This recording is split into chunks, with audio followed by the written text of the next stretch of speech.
स्वागत आप सभी का ब्रेकिंग न्यूज चैनल में एक बार फिर से। तो आइए जानते हैं देश दुनिया की तमाम बड़ी खबरों को। पर उससे पहले आपसे निवेदन है कि आप इस वीडियो को लाइक कर दें, शेयर कर दें ताकि हमारा हौसला बढ़ता रहे। सरकार ने ड्राइविंग लाइसेंस ट्रांसपोर्ट डॉक्यूमेंट्स की वैलिडिटी 30 सितंबर तक बढ़ाई। जी आपको बता दें कि कोरोना वायरस से फैली महामारी को ध्यान में रखते हुए केंद्रीय मंत्री नितिन गडकरी ने आज मोटर वाहनों के डॉक्यूमेंट्स की वैलिडिटी डेट को और आगे बढ़ाने की घोषणा की है। सड़क परिवहन और राजमार्ग मंत्रालय ने मोटर वाहनों के सभी डॉक्यूमेंट्स जैसे fitness permit, driving licence, registration और दूसरे कागजों की वैलिडिटी को 30 सितंबर 2020 तक के लिए बढ़ा दिया है।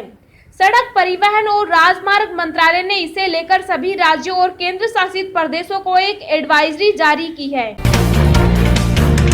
कैंसिल टिकट के रिफंड को लेकर न हो परेशान, रेलवे ने की यह अहम घोषणा। जी आपको बता दें कि सेंट्रल रेलवे ने कैंसिल टिकट के रिफंड को लेकर यात्रियों को बड़ी राहत दी है। सेंट्रल रेलवे के एक अधिकारी ने कहा कि कैंसिल टिकट का रिफंड 30 जून तक नहीं बल्कि यात्रा की तारीख से अगले 6 महीने तक काउंटर से लिया जा सकता है। रेलवे की तरफ से यह बयान रेलवे काउंटर्स पर रिफंड को लेकर बढ़ी भीड़ को देखते हुए आया है।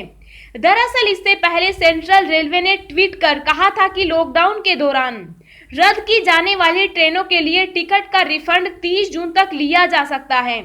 इसके लिए रेलवे ने ऑनलाइन और रेलवे काउंटर से रिफंड की सुविधा दी थी, लेकिन लाखों टिकटों के रद्द होने के कारण रेलवे के काउंटरों पर रिफंड लेने वालों की भीड़ भी लगातार बढ़ रही थी। इससे कोरोना वायरस से बचने को लेकर जारी की गई गाइडलाइंस का उल्लंघन हो रहा था और सामाजिक दूरी का पालन नहीं हो पा रहा था। इसलिए रेलवे ने अब साफ कर दिया है कि कैंसिल टिकटों का रिफंड यात्रा की तारीख के बाद 6 महीने तक लिया जा सकेगा। इसलिए जल्दबाजी के चक्कर में यात्री रेलवे के काउंटर्स पर भीड़ न लगाएं। पूर्वी लद्दाख में गलवान समेत 3 जगहों से भारत और चीन की सेनाएं पीछे हटी।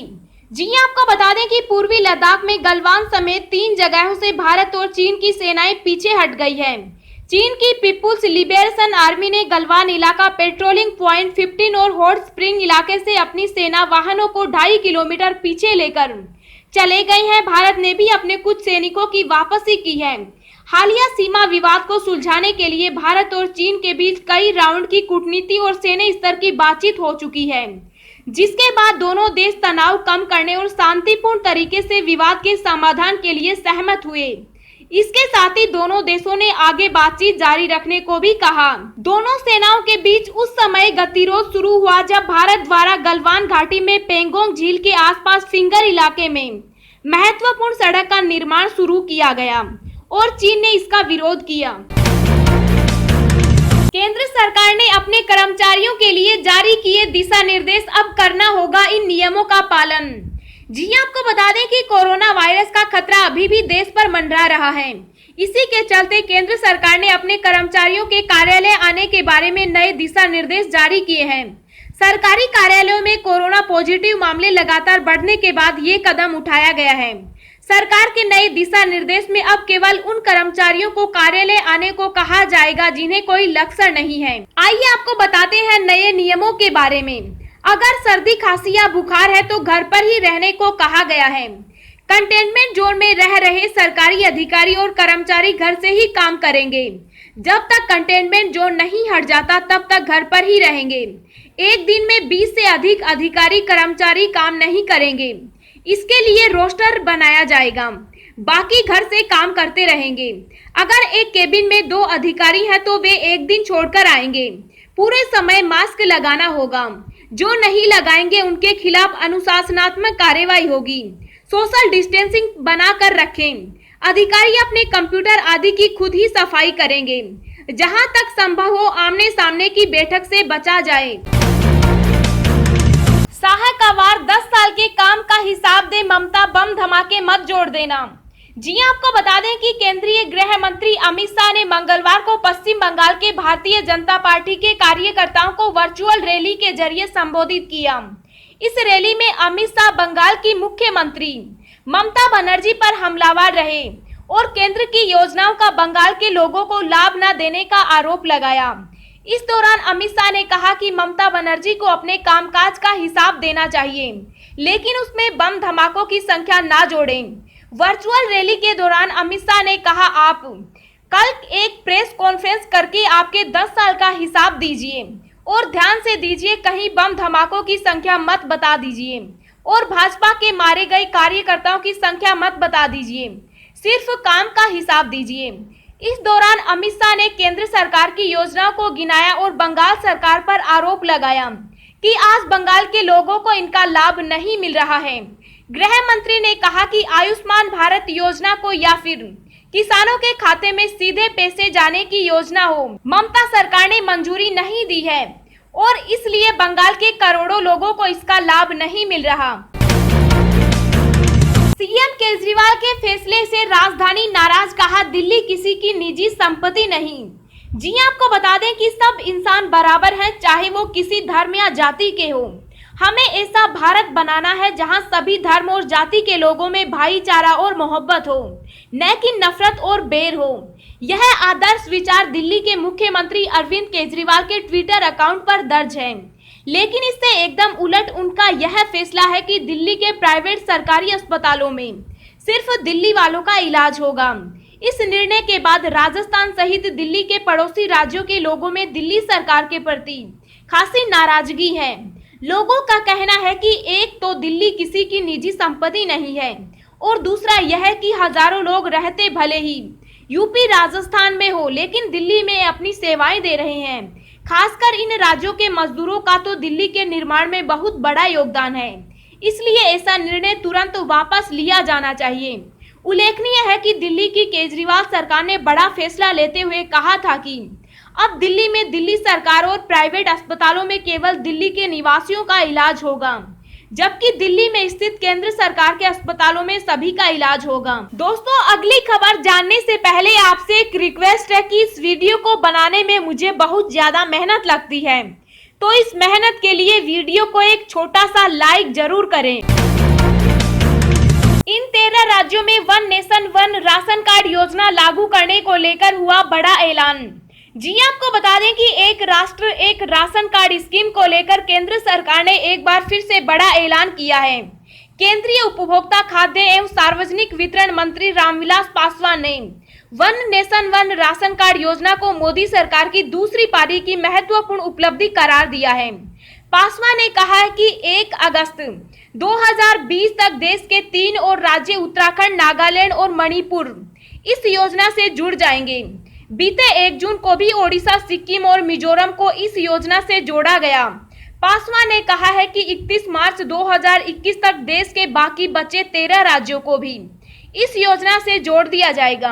केंद्र सरकार मार्च 2021 तक पूरे देश में इस योजना को लागू करने का पहले ही मन बना चुकी है। बता दें कि इस समय देश में तकरीबन 20 राज्य हैं, जहां पर one nation one ration card योजना शुरू हो चुकी है। देश में कोरोना संक्रमित मरीजों का आंकड़ा 2,76,443 के पार। अब तक 7,658 की मौत। जी आपको बता दें कि देश और दुनिया में कोरोना के केस लगातार बढ़ते ही जा रहे हैं।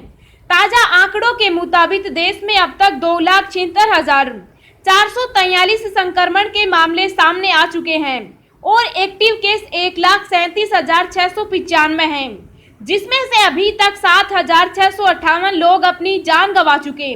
वहीं इसके बीच अच्छी खबर ये भी है कि अब तक 1,33,775 संक्रमित मरीज ठीक भी हो चुके।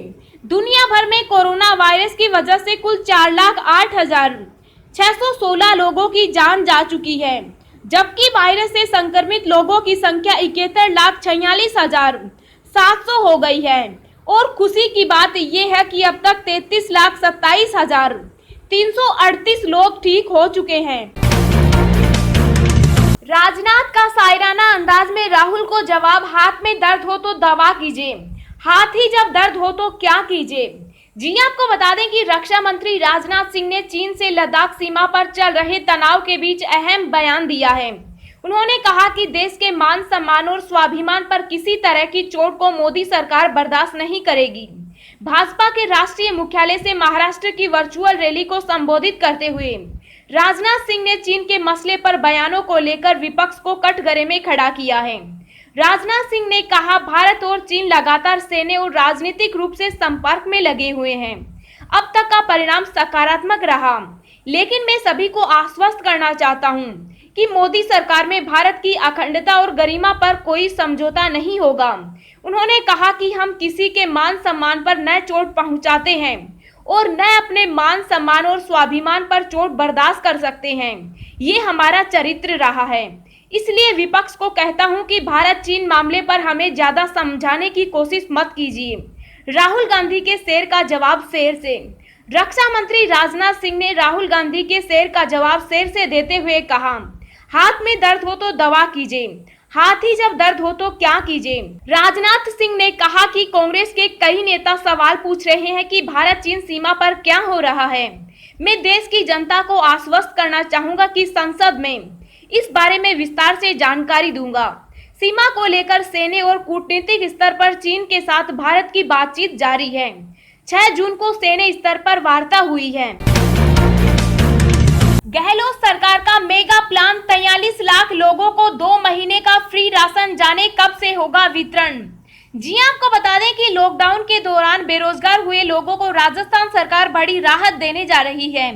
सरकार उन्हें आगामी 2 महीने के लिए निःशुल्क राशन उपलब्ध करवाएगी। इसके तहत उन्हें गेहूं और चना उपलब्ध करवाया जाएगा। निःशुल्क गेहूं और चने का वितरण 12 जून से किया जाएगा।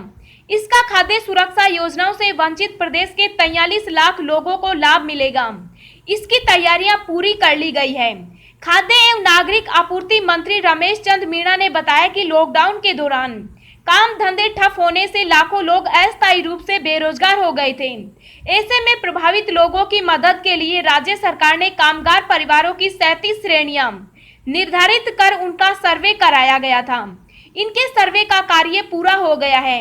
इस सर्वे के आधार पर प्रदेश में विशेष श्रेणी के नॉन एनएफएसए व्यक्तियों की संख्या लगभग 43 लाख है। वितरण 12, 13 और 14 जून को होगा। इन विशेष श्रेणियों के पात्र व्यक्तियों को 2 माह के लिए गेहूं और चने का निःशुल्क वितरण किया जाएगा। विशेष श्रेणियों के इन व्यक्तियों को मई और जून माह के लिए प्रति व्यक्ति 5 किलो गेहूं और प्रति परिवार 1 किलो चना प्रति माह के हिसाब से मुफ्त दिया जाएगा। यह वितरण 12, 13 और 14 जून को किया जाएगा। प्रदेश में विशेष श्रेणी के परिवारों को वितरण किए जाने वाले गेहूं का संबंधित कलेक्टर्स को भारतीय खाद्य निगम से 11 जून तक उठाव करवाना होगा। 2 सरकारी कर्मचारियों की उपस्थिति में होगा वितरण। खाद्य मंत्री मीणा ने बताया कि सर्वे के अनुसार राशन की दुकानवार गेहूं का आवंटन किया जाएगा। इसके साथ ही प्रत्येक उचित मूल्य की दुकान पर 2 सरकारी कर्मचारियों की उपस्थिति में गेहूं और चने का वितरण होगा। मीणा ने बताया कि गेहूं और चने के सभी लाभार्थियों के वितरण से पहले एसएमएस के माध्यम से सूचित किया जाएगा। प्रदेश में गेहूं का वितरण करने से पहले फॉर्म 4 के शेष डाटा में जन धन या आधार की सीडिंग तथा ऑफलाइन सर्वे की ई-मित्र या मोबाइल ऐप पर एंट्री कराए जाने का हर संभव प्रयास भी किया जाएगा। एसबीआई ग्राहकों के लिए खुशखबरी, बैंक ने और सस्ता किया कर्ज, जाने कितना घट जाएगा आपके ईएमआई का बोझ। जी आपको बता दें कि देश के सबसे बड़े बैंक एसबीआई ने अपने लेनदारों के लिए बड़ी खुशखबरी का ऐलान किया है। बैंक ने सभी के अवधि की सीमांत लागत आधारित ब्याज दर यानी MCLR में 0.25% की कटौती की घोषणा की है।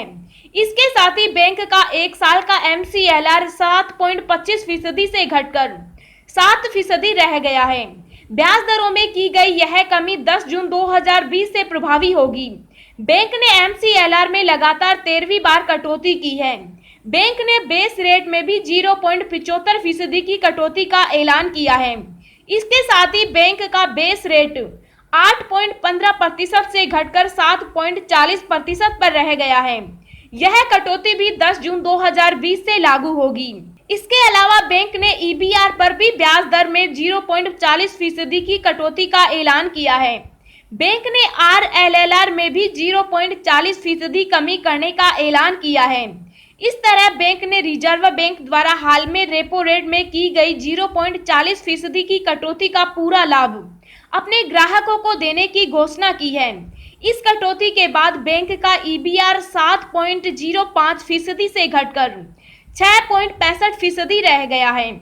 यह बदलाव 1 जुलाई 2020 से प्रभावी होगा। वहीं RLLR 6.65% से घटकर 6.25% रह गया है।